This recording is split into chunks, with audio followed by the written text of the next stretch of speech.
সবাই কেমন আছো? আশা করি সবাই ভালোই আছো। আর আমিও আছি এক অন্যরকমভাবে ভালো। তো আজকে আমি একটু মার্কেটিং করতে গেছিলাম। তো মার্কেটিং করতে গিয়েছিলাম কারণ হচ্ছে ওখানে 70% অফ দিচ্ছে খুব, মানে মলগুলোতে। স্টাইল বাজার প্রথমে গিয়েছিলাম, তো স্টাইল বাজারে গিয়ে ওখানে একটা শাড়ি চয়েস হয়েছিল। শাড়িটা খুবই সুন্দর।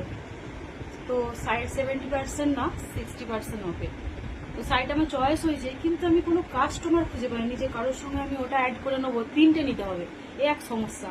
আবার শাড়ি সেকশনের থেকে শাড়িই নিতে হবে 3টে, যে অন্য কুর্তি চুড়িদার কোনো আইটেম নিলে হবে না, শাড়িই নিতে হবে।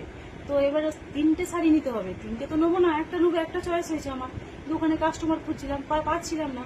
শেষকালে কি করলো দেখো, এবার কোনো হাজব্যান্ড বললো আমার একজন আছে কাউন্টারে, তো ওকে বললো যে ব্যাপারটা ম্যানেজ করে দিতে হবে। বলো কোনো অসুবিধা নেই, এখানে রেখে যাও, কোনো অসুবিধা নেই, আমি অন্য কাস্টমারের সঙ্গে অ্যাড করে নেবো।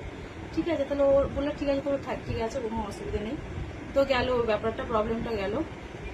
তারপরে ওখান থেকে আমি গেছিলাম এক্সপ্রেস বাজারে। এক্সপ্রেস বাজারে গিয়ে আমার ছেলের কিছু, মানে ওটা কিছু মানে দরকার ছিল আর কি। রাফ ইউজ করার জন্য কিছু প্যান্ট শার্ট জামার কিছু প্রয়োজন ছিল।